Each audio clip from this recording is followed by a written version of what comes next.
This is ABC's Wide World of Sports.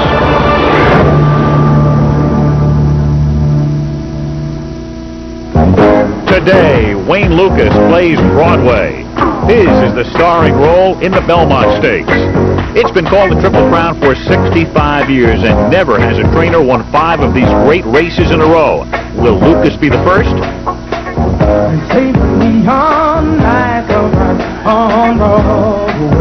To do so, he'll have to win the Belmont, and today's the day. Is he ready for the marquee role, or is that putting the cart before the horse? In sports, as in entertainment, New York is the threshold through which legends must pass. In Damn Yankees, Joe Hardy sold his soul to the devil, his hopes for a dream season fulfilled. Wayne Lukas is having his own kind of dream season. If it sounds like Hollywood, why not? From Lucas's Southern California base, he cast an understudy named Thunder Gulch into the springtime prep races. And while he got decent reviews, the leading role was reserved for Timber Country, last year's 2-year-old champion. The horse Lukas felt was his best performer. Typically, it was standing room only on Kentucky Derby Day for Act 1. In Lucas's eyes, Timber Country had the starring role. But he also added a leading lady, Serena's Song, to the script. Thunder Gulch became almost a bit player. But the supporting actor came thundering down the aisle to steal the scene. Even Wayne Lukas was surprised. In Baltimore, 2 weeks later, Act 2. The Preakness Stakes was redemption for Timber Country. But today, Timber Country will be off stage, as Lukas must rely on Thunder Gulch for a rousing choral finale. Will everyone here kindly step to the rear and let a winner be the winner? Like the riverboat gambler, does Wayne hold the winning hand, leaving the competition once again gloomy? Does he slip on the way to the record book? Or will there be a standing ovation from the toughest audience in the world? On stage now, the final act.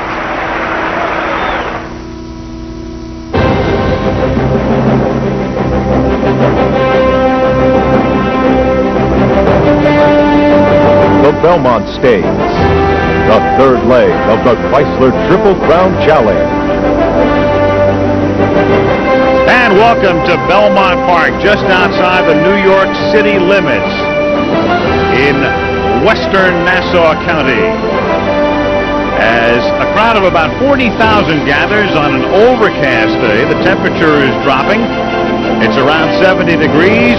It's a breezy day, but the track is fast as we get set for the final jewel in the Triple Crown, the 127th Belmont Stakes. I'm Al Michaels. Welcome to New York, and let me start by telling you our esteemed colleague Jim McKay, who 3 weeks ago underwent heart bypass surgery, is doing very well. I talked to him earlier today. He feels great. He sounds great. He'll be back to work sometime in midsummer. And Jim, we miss you and look forward to your return very much. And I think I know one thing. Jim feels better than Timber Country felt yesterday, because most of you know the horse that would have been the favorite in this race came down with a fever in his stall yesterday afternoon. Trainer Wayne Lukas and one of the owners, Bill Young, addressed the media at about 6:30 yesterday afternoon, and obviously very, very disappointed, but Lukas still with a chance to win today because he has Thunder Gulch going to the post in this field of 11. For more on the Timber Country story, let's check in with Leslie Visser. Leslie?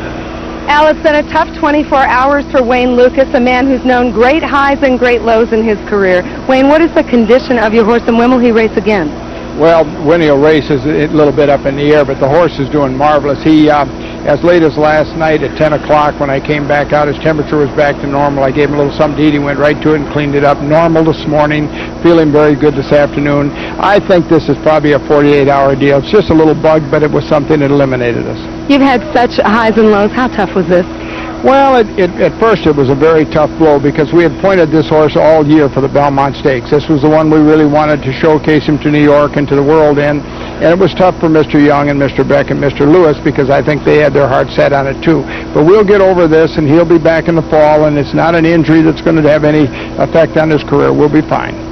Well, you lost to Lajuan, but you still have Drexler. What do you like about Thunder Gulch today? Well, we've got a hard knocking, good little horse that's going to come over here in a few minutes, and he's going to make a great showing. He's not going to disappoint us because he never does. He doesn't lie to us. He's honest as they come, and Gary, I think, will ride a very tactical race. We're in position maybe to pull it off after all. Well, you know, last year you only needed one horse. Maybe it's the same today. Right. Back to you, Al. Okay, Leslie, Wayne refers to Thunder Gulch as Mighty Mouse, and we'll see if he can prevail today in this field of now 11 horses. And let's take a look at the Belmont Stakes. Number 1 is Citadine. Eddie Maple is aboard at odds of 5-1. Off and Away makes his U.S. debut, ships in from Ireland. He is 7-2. Pana Brass, an outsider, at 60-1. Is Vicatus, Jorge Chavez aboard at odds of 50-1. Ave's Flag is a New York bred, 25-1. Composer, lightly raced, gets Jerry Bailey up, 10-1. Wild Sin has good early speed. Randy Romero aboard at odds of 12-1. Colonial Secretary, one of the long shots, at 39-1. Knockadoon, we saw him in the Kentucky Derby. Chris McCarron gets the mount again, 9-2. Thunder Gulch is the favorite, 5-2. Timber Country would have been the favorite. The morning line odds were 6-5. He might have gone off odds on. He was scratched, and Star Standard starts from the outside. Julie Cronop at odds of 5-1. So the Belmont coming up in less than an hour, but when we come back to Belmont Park, a turf race, the Early Times Manhattan, coming your way.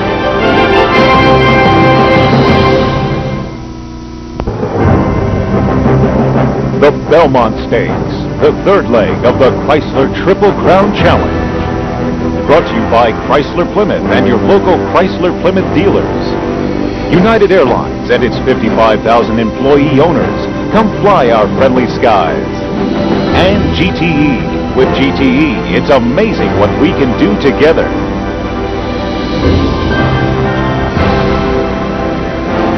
Coming up now, final leg of the Early Times Triple Turf Series. The Early Times Manhattan. The turf course is firm.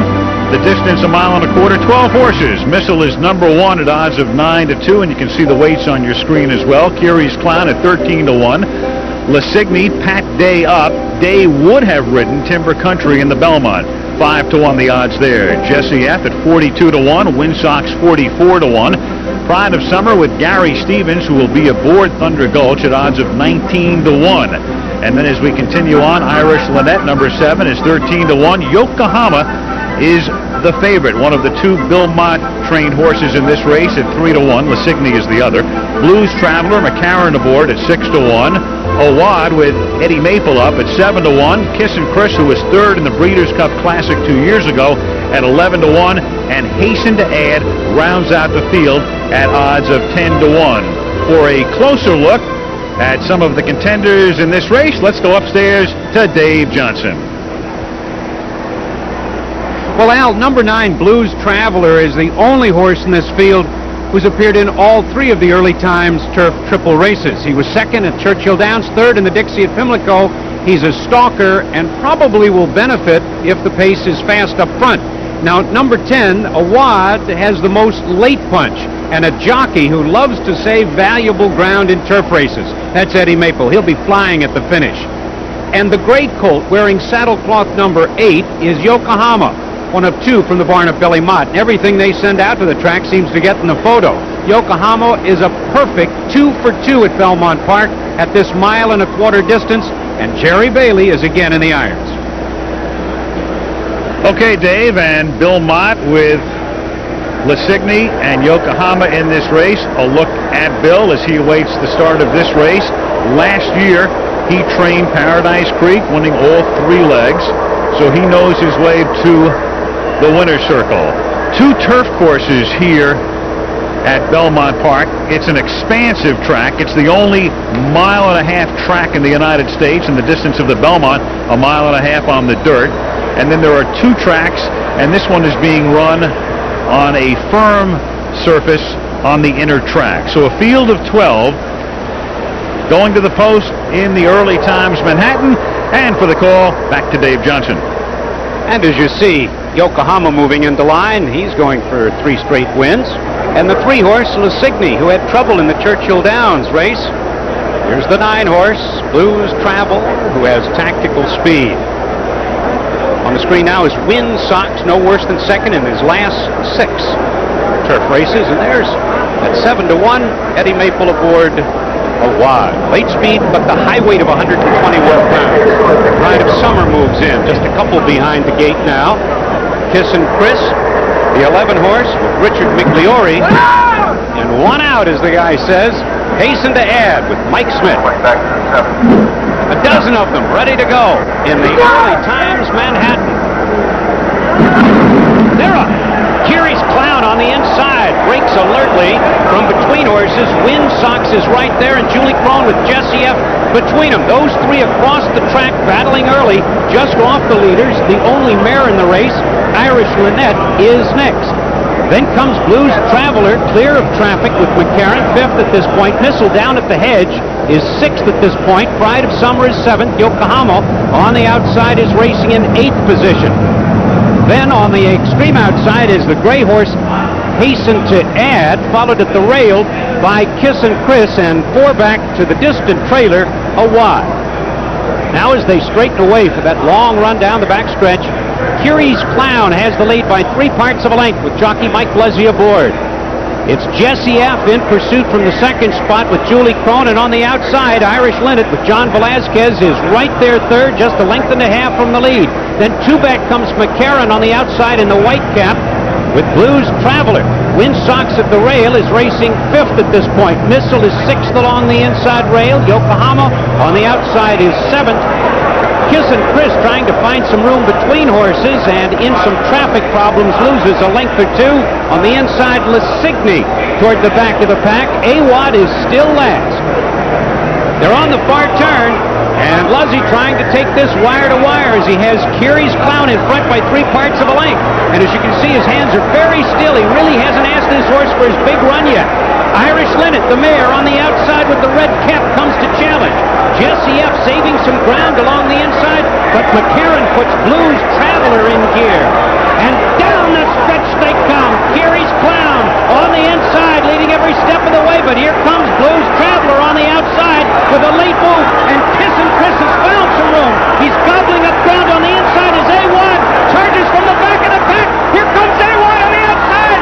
It's a photo finish. A1 on the outside, who was last in the early going, with Blues Traveler at the rail. One of those 2 in a dramatic finish of the early times Manhattan. What a finish it was, and it was the 2nd fastest time ever, 1:58 2/5, and they put up the photo sign as Eddie Maple had Awad far back in the early going. Kiri's Clown gave way, and Blues Traveler charged up on the inside. Unofficially, it's a photograph. Is it Blues Traveler or is it Awad? So much excitement here at Belmont Park, and of course that's just the beginning of our racing day, because the Kentucky Derby winner, Thunder Gulch, is getting ready to come to the winner's circle, possibly again. He wore the roses after the Derby. Will he be wearing the blanket of carnations after the Belmont? Stay tuned as Wide World of Sports continues. A sensational stretch move in the early times Manhattan nets a win for Awad, who goes off at odds of 7-1. He was the number 10 horse and pays $16.20, $7.20, and $5. He noses out Blues Traveler for the win. Blues Traveler finishes 2nd and pays $7.60 and $5.30. And Kiri's Clown, who almost stole it, leading from the very start almost to the finish, comes in 3rd and pays $11.40. Awad, Blues Traveler, Kiri's Clown, Lusigny finishes 4th, and Kissin' Chris, Pride of Summer, finished 6th. The time was good, 1:58.57, and there is Blues Traveler. Chris McCarran had to dismount, and there is McCarran, so there's a problem with Blues Traveler, the horse that finished 2nd. And we will get an update on his condition very shortly.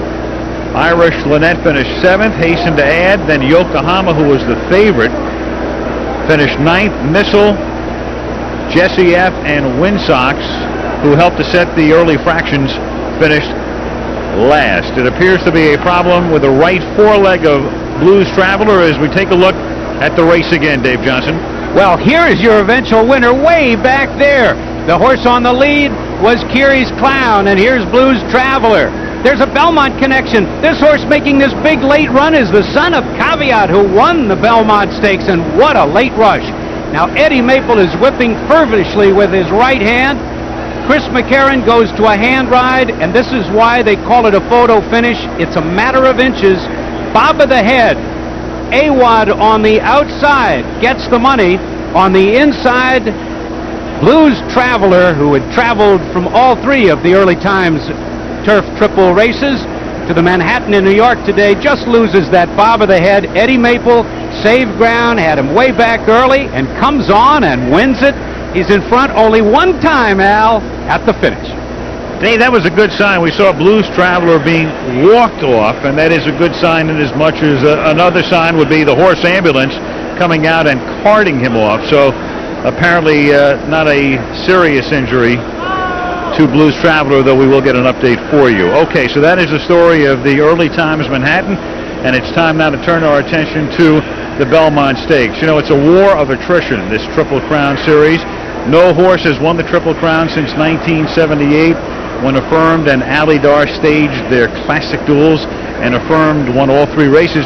Nowadays, it's a big deal just to make it to the starting gate in all three races. In fact, just one horse that started in the Kentucky Derby has made it to the Preakness and now to the Belmont, and that horse would be Thunder Gulch, the favorite. And there is the man of the hour here, Wayne Lukas, who won the Preakness and the Belmont last year. He's won the Derby and the Preakness this year, and he tries to break a tie with Lucian Lauren by winning his fifth straight Triple Crown race.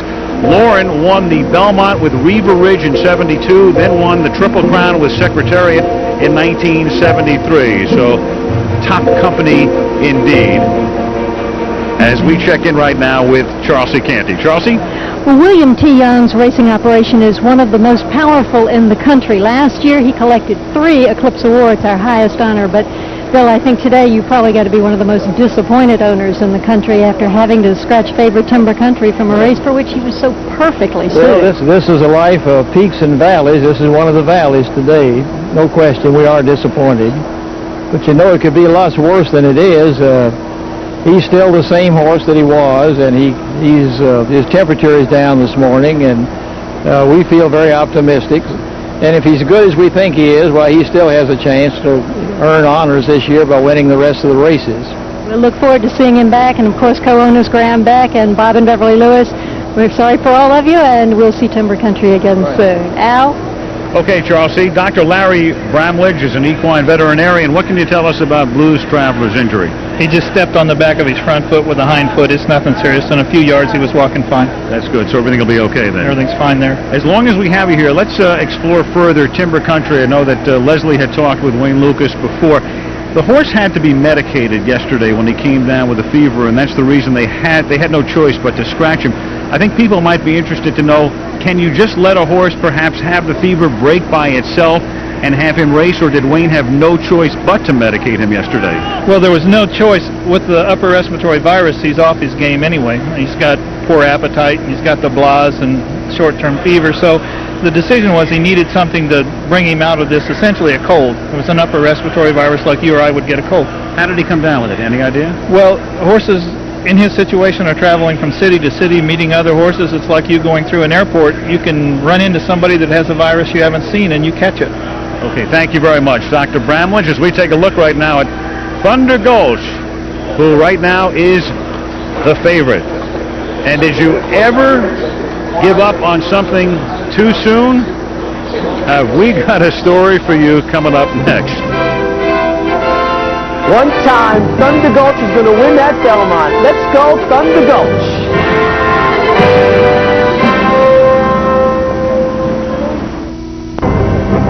The Belmont Stakes, the third leg of the Chrysler Triple Crown Challenge. Brought to you by Chrysler and the new Chrysler Cirrus Sport Sedan. Visa, it's everywhere you want to be. And De Beers, a diamond is forever. Beautiful sight, paddock at Belmont Park. In order of betting preference, here are the odds now. Thunder Gulch has been steadily dropping. He's the favorite at 2-1. Off and away, the Irish import 4-1. Sidity, third choice at 5. Star Standard 5-1. Knockadoon is 5-1 as well. Then Composer, Wild Sin 12-1. Abe's Flag at 26-1. Colonial Secretary at 42. Is Preakness at 55-1, Panabras at 65-1, and Timber Country, as you see Thunder Gulch in your picture. And we saw him in the picture the first Saturday in May. Gary Stevens aboard. Down the stretch he came to win the Kentucky Derby. And is there ever a story behind this story? For more on that, here's Leslie. Al, in the world of racing, it's possible to be both very proud and very disappointed. Well, Howie Rosin's, a man who grew up here in New York, used to take the train to Aqueduct. He traded dreams for dollars with a horse that woulda, that coulda, that is a contender. Garlic, egg, super onion. Bagels are a mainstay of New York cuisine, and in the month of May at Howie Rosin's Bagel Emporium in Westchester, New York, it was business as usual, except for one small detail. When you used to come in with your wife, I used to tell you about a 2-year-old colt that I bought before he ever ran a race. Right. And I used to talk to you, and he wound up winning the Kentucky Derby. I sold him 5 months before he won the Kentucky Derby. That's like every owner's dream, to have a horse win the Kentucky Derby. But for Howie Rosin, this is a dream he can now only live vicariously. His tale began in April of '94 when he purchased 60% of only the third horse he'd ever owned. The day that he arrived at the barn, I was there, and he came off the van, and John brought him into the shed row area, and he said, "This is Thunder Gulch." And I went over, I gave him a big kiss, and I was like, it was like a child being born. Thunder Gulch's racing career started out unspectacularly, winning only 1 of 3 races. So when a large offer came across the table to purchase him, Howie and his partners sold him. They say in the horse business, if you can take a profit, and that's what I wound up doing. But by springtime, Thunder Gulch was burning up the track in Florida, and Howie, still loving this horse as his child, followed him undauntedly right into the winner's circle at the Florida Derby. I saw Thunder Gulch, and he came back, and Wayne Lukas, Thunder Gulch's trainer, was there, and I ran over to him, and I gave him a big hug and a kiss, and he kissed me, and we gave thumbs up. We said, "Man, this is the greatest thing in the world." When Thunder Gulch won the Kentucky Derby, I went into a state of shock. It was almost like a dreamlike state for me. Some people say, well, don't you have mixed feelings about it? But how can I have mixed feelings about it? He's a horse that I once owned. I don't want him to not run well just because I don't own him anymore. I think it's all the better that he's doing well. Yeah? In my heart, I love Thunder Gulch, and the best birthday present that I could get is for him to win the Belmont. Right, Howie. Sure, Howie. $20 million later, Howie. After the Derby, Howie received 100 condolence calls, but he's here today. He says he's got a pretty good seat, and to celebrate his upcoming birthday, if Thunder Gulch wins, he is going right back into the winner's circle. Well, as for Thunder Gulch, his owner, Michael Tabor, he knows that $20 million can buy a lot of toasted bagels. Well, right now, let's go down to Chelsea, who's with a winner. We're here in the Jocks room right now, and certainly the most vivid image of the Triple Crown was Gary Stevens' emotional exultation after crossing the wire first in the Kentucky Derby aboard Thunder Gulch. They went on and ran a very good race to be only narrowly beaten in the Preakness. But Gary, this little colt is really an overachiever, and he's had 5 hard races. Has he got enough left to get the job done in the Belmont? Yeah, I think definitely so, Charles. He's a very intelligent colt. He's a trier. He gives 100% every time that he runs. But he didn't run the race in the Preakness that he had in the in the Kentucky Derby. He did what you call the bounce factor a little bit. He put in such a big effort in the Derby that he didn't run back the same race. And whether he was conserving himself a little bit, I don't know. But I look forward to him moving forward today and running back the same type of race that he did in the Kentucky Derby.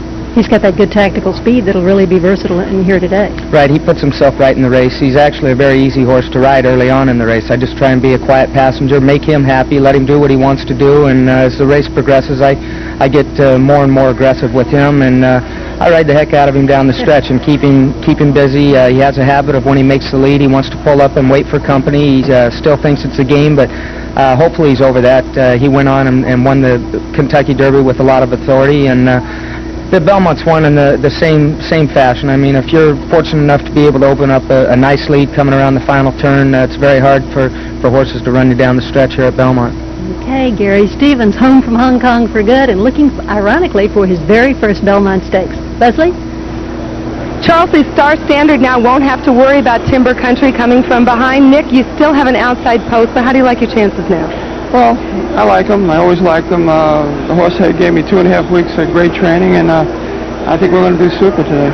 I love the fact that Julie seems to be in sync today, and everything's going okay, and I have a good feeling. What gives you confidence that she can handle 1.5 miles on the lead? Well, she's a great rider. You know, she's a great athlete, and horses run for her. And this is her type of horse, believe it or not. A lot of people have questioned that, but he's a free-running horse, and I think she's going to give a good account of herself. And more importantly, let's face it, it's horse racing, and the horse is going to run well. Well, we'll see if Julie Crone can lead Star Standard wire to wire. The last time it happened, Al, was Swale in 1984. And Julie Crone was in the winner's circle here 2 years ago with Colonial Affair, winning the 1993 Belmont. Post time for the Belmont Stakes, 26 minutes away.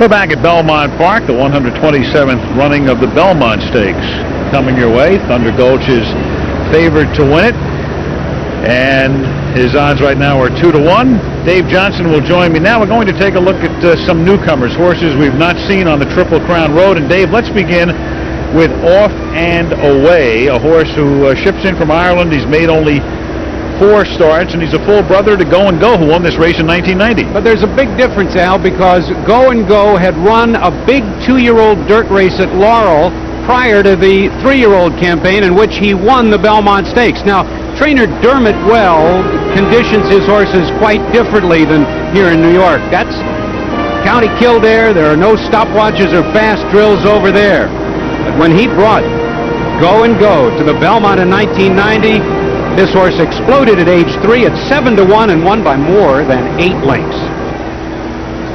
Ave's Flag is a New York bred. No New York bred has won this race in the 20th century. This horse was 4th in the Gotham, and right now he's 27-1. He's an interesting horse. He ran 2 very good races early in the spring, then a clunker on the turf last out. He's probably legged up for a good effort, and I'll bet he's hoping that the front runners burn each other out on the front end because he's got one big run. Ave's Flag, number 5. Number 4 is Svagatis, and we'll be getting a shot of him shortly. Svagatis means cheers in Lithuanian, they tell us, and I'm not quite sure they'll be toasting today. If they do, it'll be one of the greatest upsets in the history of the Triple Crown Series, because that horse right now is being held at odds of 55-1. This is Colonial Secretary, another long shot, number 8. Right now he is 43-1. Dave, this is a horse bred for distance. He drops well back, and you're not well advised to drop far back in the Belmont Stakes. But he's only here because his 85-year-old owner insisted that he run here. The sire of this horse is Pleasant Colony, who won the Kentucky Derby and the Preakness in 81, but lost the Belmont. So I guess they're hoping that Colonial Secretary will make amends for his daddy, but it looks like an impossible assignment, and he picks up 18 pounds from his last race. Now is Vicanis. Let's pick him up here. He gets Jorge Chavez in the irons. He was a distant 3rd in the Wood, and right now he's 55-1. Izvakatis skipped the Derby and the Preakness, and even though he's training well, Al, there's nothing to suggest that he even belongs in this class. Well, each of the horses will carry 126 pounds, including the jockey. John Velasquez weighing in, Jose Santos checking in, and Randy Romero coming up next. Number 7. Back with Dave Johnson now. Dave, let's take a look at Composer. He's a lightly raced horse. If he could compose a song, it would have something to do with rain. He's won 2 races in his brief career, both on wet tracks at Belmont. Well, he's only had 5 lifetime starts. He's never been farther than 1 mile and a 16th, but a look at his bloodline suggests he's a stayer. His sire, Easy Goer, won the Belmont in 1989. Let's check in with Chauncey Canty. Chauncey? It's a little surprising to find a horse that hasn't earned $15,000 yet is second choice in the Belmont, but Mike Smith, you're aboard the European Invader, off and away. And has he shown you enough in the mornings when you breezed him on Thursday that he can do this immediately upon arriving in this country? Well, I'm like you, when I first picked up the mount, I saw that and was, a little curious about it. But then I had the opportunity to breeze him in the morning, and he really, really impressed me. I mean, we didn't go extremely fast or nothing, but just the way he moved over the ground and the way he did it, he went about as good as a horse could train, so hopefully he'll run that way. Well, his full brother, Go and Go, certainly did, so we'll see. Good luck to you, and we'll go over now to Leslie Visser. Chauncey, I'm with a woman who made history here 2 years ago on Colonial Fair when she was the first woman ever to win a Triple Crown race, Julie Crone. Julie, it's well known that Nick was critical of your ride in the Derby. Was that fair, and what does he want from you today? He expects the horse to be in front today and hopefully get some type of easy fractions. And when somebody criticizes you sometimes, especially when you ride for him, you just shrug it off and go to the next thing. He's very forgiving, and he's a great trainer, and just trying to help me learn to be a better rider. Well, he says all relationships go through tough times, but just not always public. Good luck to you, Julie. Al?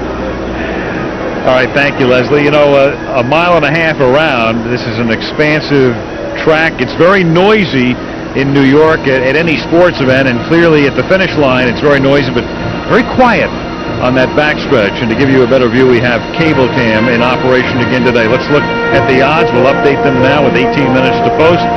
Thunder Gulch is the favorite, 2-1. Off and Away is now 4-1, the second choice. Citadine, Star Standard, and Knockadoon are each 5-1. Composer at 10, Wild Sin at 12.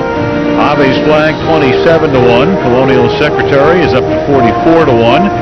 His Spagatus 55-1. Panabras, the Panamanian import, 65-1. And if you joined us late and haven't heard, Timber Country would have been the favorite, was scratched yesterday. All right, Dave, let's take a look now at Thunder Gulch, who won the Derby and was third in the Preakness. Well, the big question, Al, is how much has this grueling campaign from February through the Preakness taken out of him? These are animals. They are not machines. And if he wins today as expected, because he's the favorite right now, it would be a real credit to Lukas for the preparation and for Gary Stevens, and a good trip in a tough field.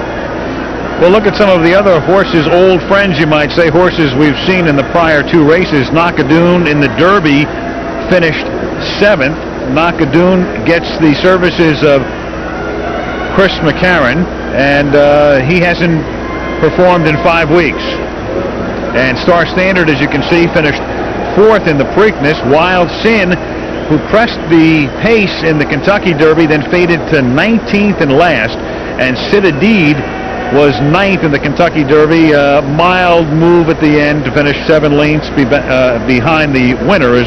We take a closer look, David, at Knockadoon. In the Derby, he got a slow start. He was bumped. He was in traffic. The key might be the guy in the striped shirt there, Chris McCarron, because he had a chance to ride a couple other horses in this race, but he asked to ride this horse back. That's a plus. Now, Star Standard will start from the outside. Leslie talked with Julie Crone's speed horse outside post. What do you think, Dave? Well, if he's committed to going to the front, is he going to have company or not? That's the question. But he does have the bloodlines for victory, because his sire, Risen Star, won the Preakness and the Belmont in 1988, and he just ran away and hit. He won by 15 lengths. Risen Star won by almost 15 lengths to take the Belmont. You know, this is a point. They don't win the Belmont in photo finishes. If you're in front at the 8th pole, you usually win it. When Secretariat passed the 8th pole, they were 31 lengths behind. That's the grandsire of Star Standard. So Star Standard, his father and his grandfather both won the Belmont. Star Standard right now 5-1. Here's a look at Wild Sin at odds of 12-1. He was dead last in the Kentucky Derby, but prior to that, Dave, he had won the Bluegrass Stakes. And that Bluegrass victory, Al, was giant, and it's been somewhat forgotten because he did finish so far back in the Kentucky Derby. But you know, if they do it once on the racetrack, they have every right to do it again. Now the question is Randy Romero, going to stay out of a speed duel with Julie Crone on the front end? That would give this horse a shot, probably. Among the horses he beat in the Bluegrass, Thunder Gulch. Now Citadine raced 6 times in Europe, all sprints, came here and performed in the Kentucky Derby, and then came back and won a race on this track, the Peter Pan, 2 weeks ago. And when he got off the jet in the Derby, maybe he had jet lag, but he didn't have it in the Peter Pan Stakes. A strong ride by Eddie Maple, who we just saw win the turf race with a wad, the same kind of a come-from-behind tally. But the question is, did that take anything out of him today? He's fractious in the paddock, and Eddie Maple will be trying to win 2 big races in a row on our broadcast. Pana Brass, well, Alfredo Callejas and Robert Perez, his connections, they love to enter horses in big races, but horses that have very little chance, and he fits that description. Pana Brass ran a couple big races in Panama, but I don't think he should be here. I'm going to think that Thunder Gulch is the horse to win it. If anybody's going to surprise, maybe Wild Sin. Charlesy, who do you like? Well, I like Timber Country. He was my horse, but in his absence, I'm going to go with Citadel because I've been admiring his good looks ever since he arrived from England, and he's been doing really well, has a winning race on the track. Leslie, how about you? Charlesy, I'm with you. The horse Citadel had a decent effort in the Derby, as you said, had a win over this track. I think he'll move forward from that. And also, post position 1 has produced the most Belmont winners. Al, who do you like? Seems like I haven't had a winner in New York since Seabiscuit. It's been that long, but I like Timber Country, and I loved Timber Country to win this race, but since he's not here, I'm going to go with Thunder Gulch, and I think Wayne Lukas sets the record and wins a 5th consecutive Triple Crown race. We have 13 minutes to post time in the 127th running of the Belmont Stakes.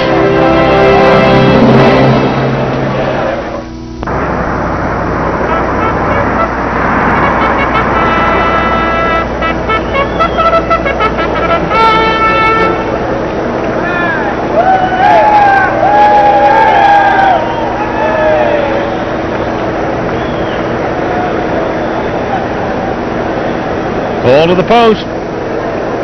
10 minutes to the start of the Belmont Stakes as the horses make their way from the paddock through the tunnel and onto the track, and we go to Leslie Visser. Al, the last instructions for the 2 favorites. Wayne Lukas told Gary Stevens, it's up to you now. You've got to carry the team. He told him, be aware of fractions that are too fast, but also of fractions that are too slow. He said, we don't want to waltz out there. Well, as for Nick Zito, he said to Julie Crone, Nick, of course, is looking for his first Belmont win. He said, Julie, you've got to turn on the jets, and let's just hope he has another gear. Al? Okay, Leslie, the horses making their way onto the track. Again, it would have been a field of 12, but with the scratch yesterday of Timber Country, we have 11 horses going to the post. Last year, just 6. And interesting to note that since 1971, the horse that has had the lead at the 8th hole, with an 1/8 of a mile to go, has won the Belmont every time. Knockadoon in your picture right there. So you would think at 1.5 miles you'd look for a horse that could charge from behind, go back to the days of like a Silky Sullivan. It doesn't happen. Horses win this race that are either on the lead or very close to the lead, at least in recent history. Tabasco Cat was the winner as he stalked Gopher Gin and then won it.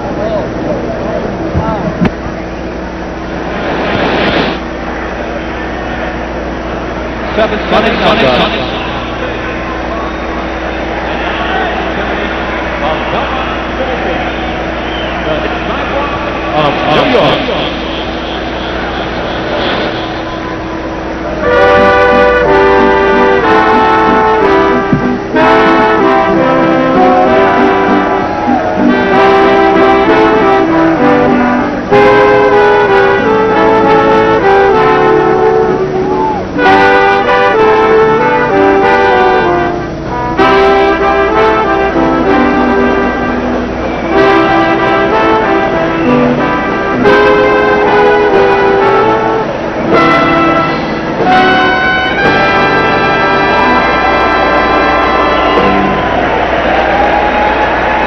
Well, we watch the horses and the jockeys come out, and Pat Day, this has to be tough for you because 24 hours ago you thought you'd be on the favorite for this race, Timber Country. How difficult is it for you to stand here and do this interview right now as the horses and jockeys parade behind us?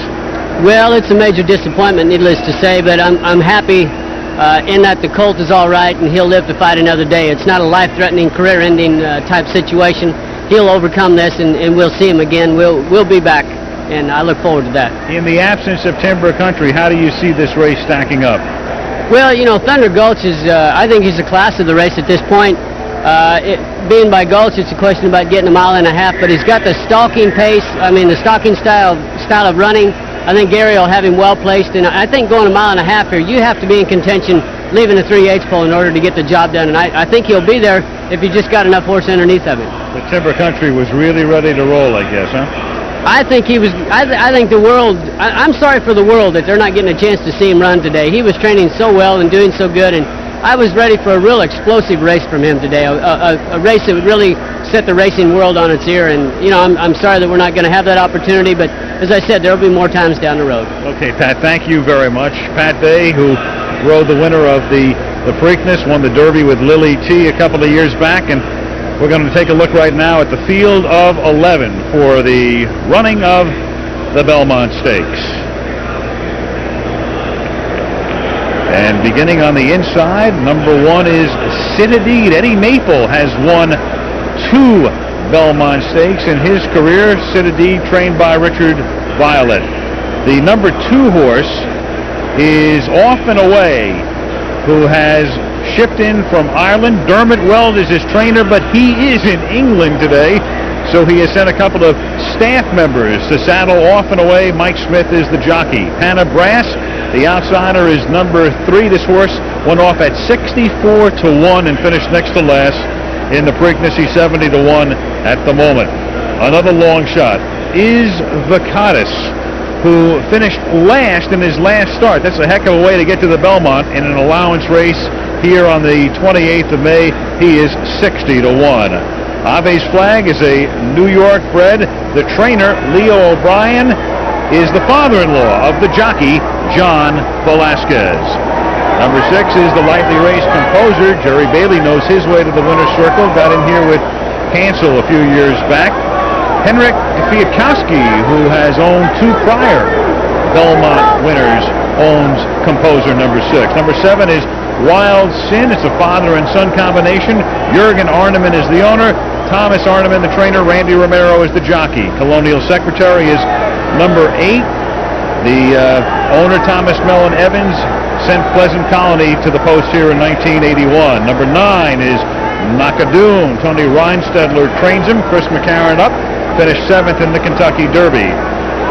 Thunder Gulch has now dropped to 8-5, so he's a big favorite in this race. Gary Stevens up. Michael Tabor is the owner. Can he make it a Derby Belmont double? And Julie Crone is aboard number 12, Star Standard.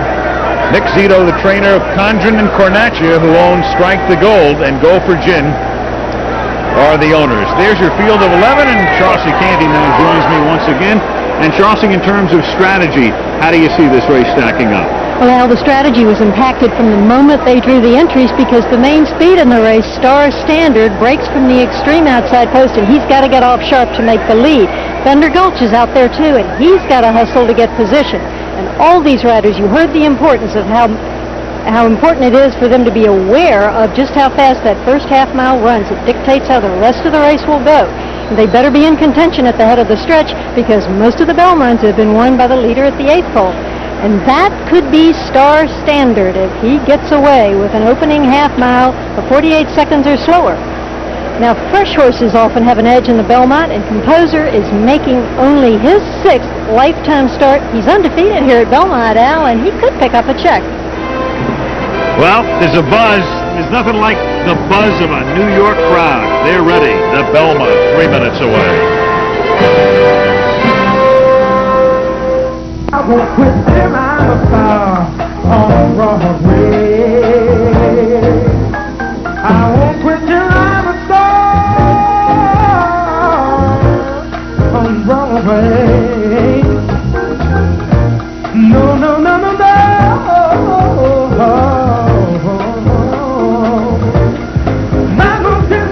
Wayne Lukas trying to thunder his way into the record books. A 5th consecutive Triple Crown race win. Thunder Gulch, one of what would have been 2 horses. for Wayne in the Belmont. A last look at the odds. Citadine is 6-1. Off and away, the Irish import. The mystery horse is the second choice, 5-1. Panabras, 75. Preakness at 65-1. And then Avi's Flag at 29-1. Composer, 10-1. Wild Sin figures to show speed, 13-1. Colonial Secretary is 50-1. Number 9 is Nakadoon. He is the third choice at 5-1. The favorite is Thunder Gulch, who was 4-1 3 hours ago. He's been knocked all the way down to 8-5. Timber Country was scratched, and Star Standard is 6-1 with Julie Crone aboard. And a look at Wayne Lukas, who has already won the Riva Ridge Stakes about an hour and a half ago with Gary Stevens. The Lucas-Stevens tandem clicking here earlier. Yesterday, Serena Song won the Mother Goose. He is on a tremendous roll. Michael Tabor owns the horse. There's a look at Michael, who made his way to the winner's circle in Louisville 5 weeks ago and hopes to make a return trip here in New York today.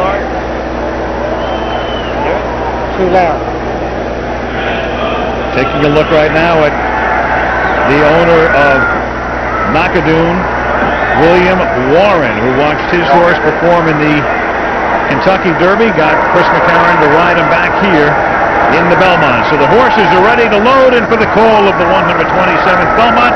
Dave Johnson. Hey, how about this? Citadine threw post 19 in the Kentucky Derby, and he's just moved into the number 1 spot on the rail. A reversal of fortune, yeah. Now the number 7 is Wild Sin with Randy Romero. Question is, will he get into a speed duel with Julie Crone? There goes Colonial Secretary, the 8 horse. It's 50-1. Now here's the mystery horse. Full brother to Go and Go. Off and away, Irish bred, Mike Smith. Mike Smith has won just about everything, but he's never won the Belmont Stakes. And he is at 5-1 right now. Second choice. And he is hesitant to go into the big blue iron monster, which is positioned directly in front of the grandstand. Very few races run here at 1.5 miles. Very few run in the United States. This is probably as long as these horses will ever go. And reluctantly, off and away is in and ready. Roar of the crowd. This horse is getting surprising support, and it's same trainer as Go and Go, Dermot Wells. Nakadoon with McCarron in the stripes. Here is another question mark. Avi's Flag, the only New York bred in the race. Now the Derby winner is ready to move in with the white blinkers. Thunder Gulch, 3-2 favorite. And Star Standard is 11th into the gate. We're ready for the start of the Belmont Stakes, 1.5 miles, all 3-year-olds, and they're off.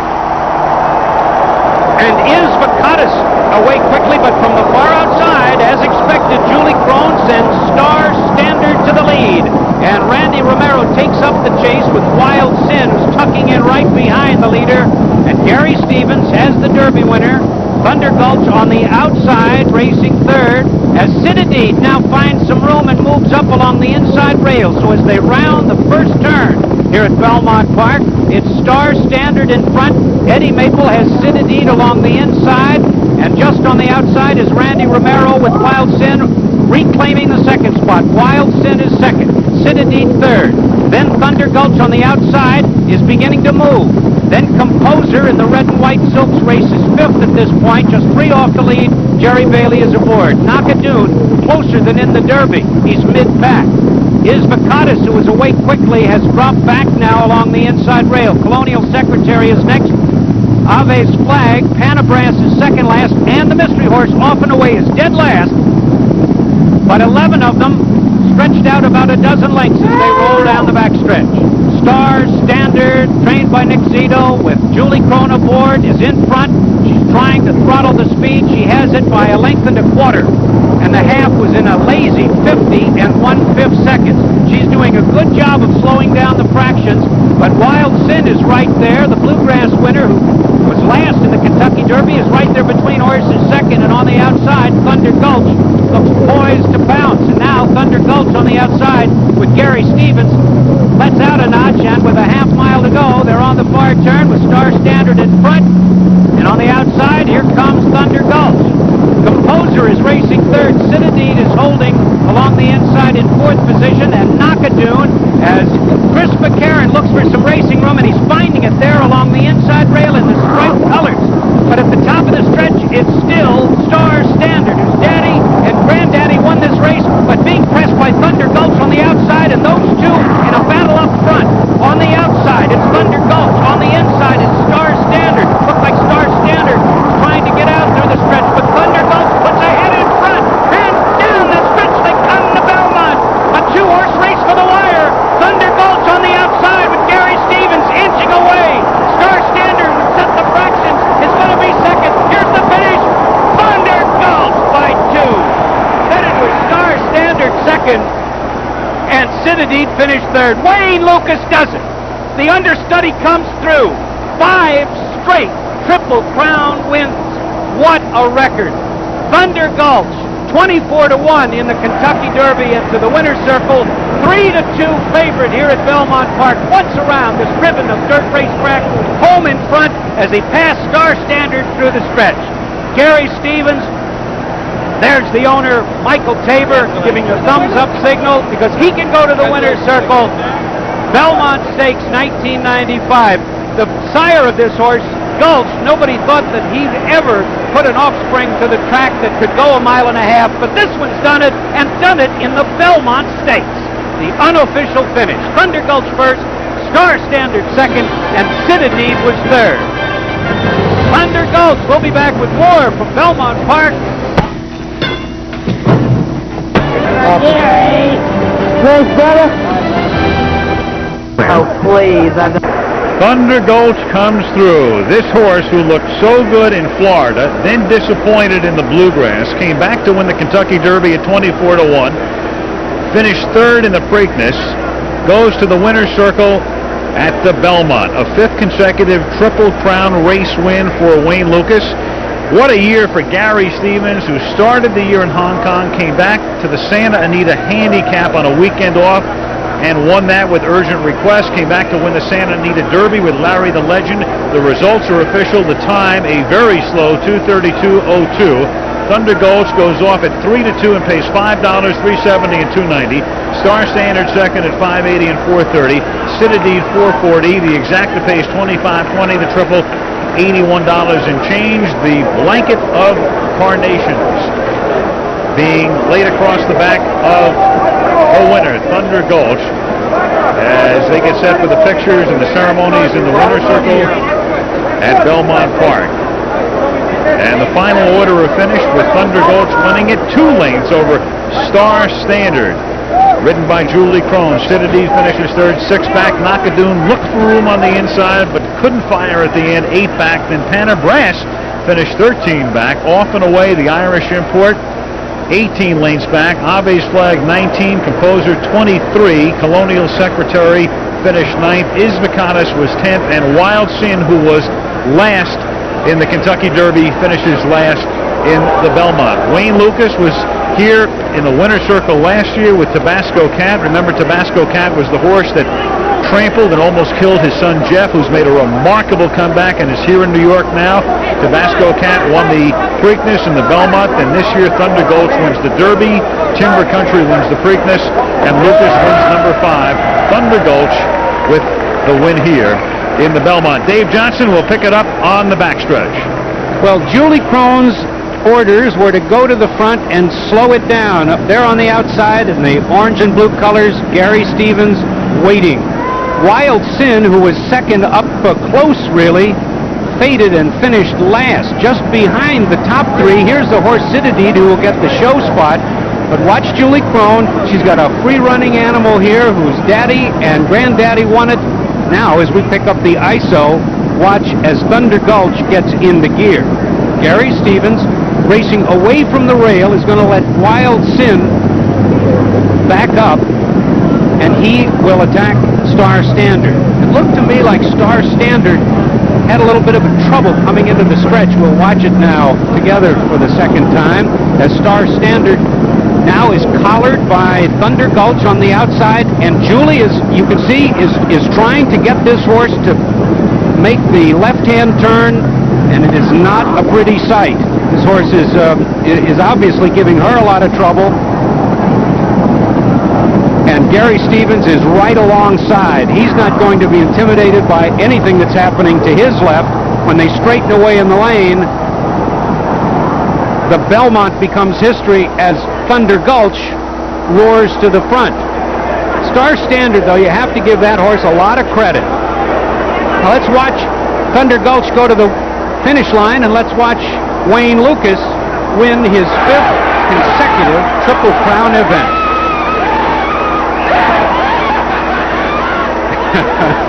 He's grown used to it, Dave. Al? The look of a winner. And a look of a winner again as Gary Stevens wins the Derby and the Belmont. Let's check in with Chelsea Canty.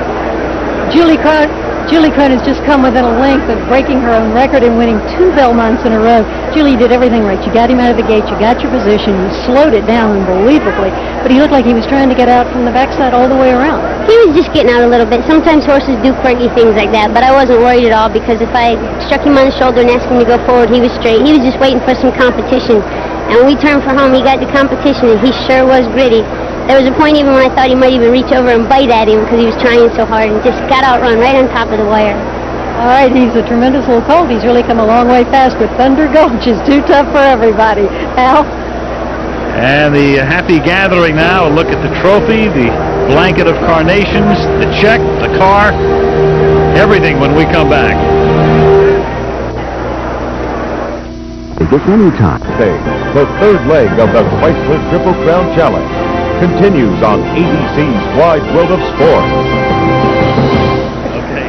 All right, Well, there's a look at Howie Rosins. We did that piece on the former owner of the winner of the Derby and the Belmont. If I were Howie, I don't know whether I'd be drinking champagne or strychnine right now.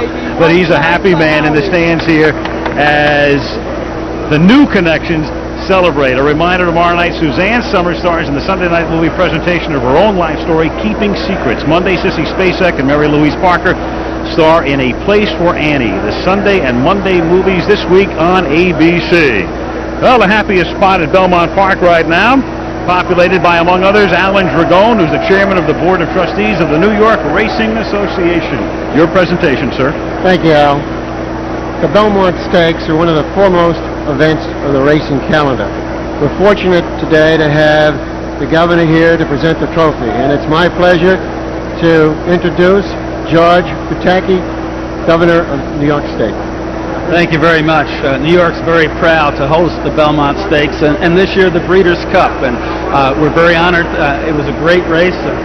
Michael, congratulations, and I'm proud to present this trophy to you on behalf of Thunder Gulch. Michael Tabor, the owner. Thank you very much, ladies and gentlemen. It's a great honor to be here, and he's a great little horse, and I'm absolutely thrilled, as you can imagine.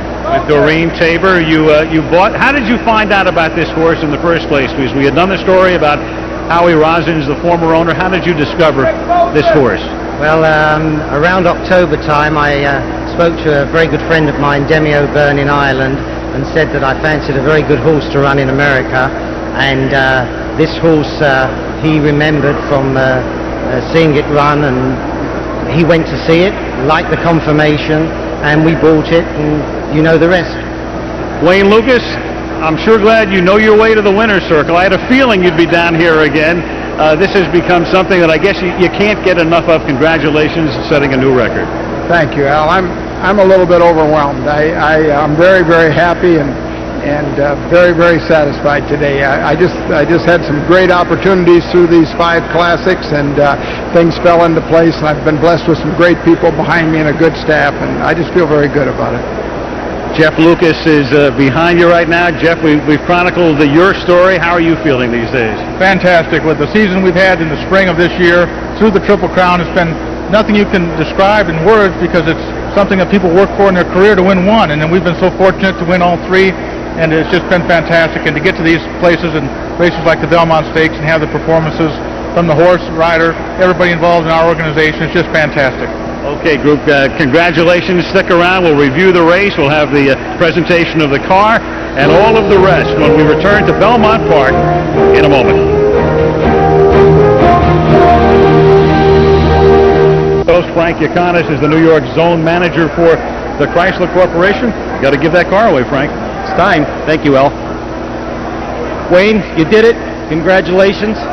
On behalf of Chrysler and our 5,000 dealers, we'd like to congratulate you on a tremendous accomplishment and present you with the tremendous accomplishment of our own, the keys to the new gold standard in minivans, the 1996 Chrysler Town & Country. Congratulations. All of us in racing really appreciate and your support of racing, and we hope it'll continue for many, many years to come. We love you all. Okay. All right, Wayne and Gary Stevens now will join me, and we're going to take a look at the replay of the race. And as it figured, the outside horse, Star Standard, with Julie Crone, went right to the lead, but you never let her out of view, Gary. No, we were kind of a very slow pace the entire race. I was confident with our position throughout the race. Star Standard was lugging out pretty severely down the backside and actually forced us out in the middle of the racetrack. Right here, my colt relaxes very, very nicely and just well within himself. And it more or less just turned into a sprint race from the 3/8 pole. But at no point in the race was I concerned about who was in front of me or who was behind me. This colt just gave me a lot of confidence the entire trip. What about going wide on the first turn here? It's a long race. It's a mile and a half. Are you concerned about going too wide? Well, no, not really. The Belmont racetrack is a very wide racetrack with wide sweeping turns, so you don't worry too much about losing a little bit of ground around these turns. You just want to keep these horses comfortable, be as patient as you can, going a mile and a half, and not get overexcited with how much horse you've got underneath you. And like I said, this colt just gave me a lot of confidence throughout the race, and he had things under his own control throughout the race. Wayne, it's interesting that Gulch is considered by a lot of people as a great sprinter, and he's now fathered a horse that's won a race at a mile and a half. I trained Gulch, and he was a very, very, very versatile horse, Alan, and he had a lot of ability to him. In fact, we won at 2 turns with him, but he was termed a sprinter merely because he won the Breeders' Cup. Gary said he had no time, was worried. When I saw that 50 half mile and 1:15 3/4, I was worried. I'm glad I had Gary Stevens up there because I was a little bit concerned at that point. I thought, boy, we better get in front or get after him or something. Yeah, Julie ran an almost perfect race as she took the horse to the front, and then the fractions were like walking. Very, very slow. At this point now, you begin to make a little bit of a move here, Gary, and then we'll see very shortly that Star Standard appears to be trying to lug out. Did that give you any concern? Well, not really. This colt on Thunder Gulch is a very, very aggressive kind of horse. He got up next to Star Standard without any effort at all, and he's never lost a photo. And like I said, I had the confidence in him today that he wasn't going to lose a photo again today. You can see Julie really fighting with her horse right here, and any time you're putting that much effort into just trying to keep a horse straight, you know that it's going to take its toll on him through the stretch, which it did today. And Thunder Gulch, when she's getting out into him right now, he's loving it. I mean, he likes the battle, and she came out and bumped him pretty hard a couple times coming into the stretch, and he just pinned his ears and said, "Okay, you want to give me some of what you got? Let's go on with it, and we'll have a battle." Wayne, put it into words. 5 in a row, nobody's ever done it. Well, I've just been blessed with some awfully good people behind me and some good horses. We felt that we could win this when we had 2, and when it got down to 1 today, we knew that we had to have it all on this little horse's shoulders, and I was confident in Gary, and I just felt he trained well enough to win, but you got to go out here and do it. You know, I'd like to say something. You know, Nick and I have gone at it so many times with these horses, Nick Zito, and he's going to get one. He's a dear friend, and I feel bad that we always have to be first and second. Well, it's a great rivalry, and you brought everybody a lot of joy and a lot of excitement. A look, the replay, the reaction upstairs as Thunder Gulch wins the Belmont Stakes. And that will do it from Belmont Park in New York. Wayne Lukas with 2 different horses wins the Triple Crown, 5 straight Triple Crown race wins. Timber Country gets scratched, but Thunder Gulch is the horse of the hour.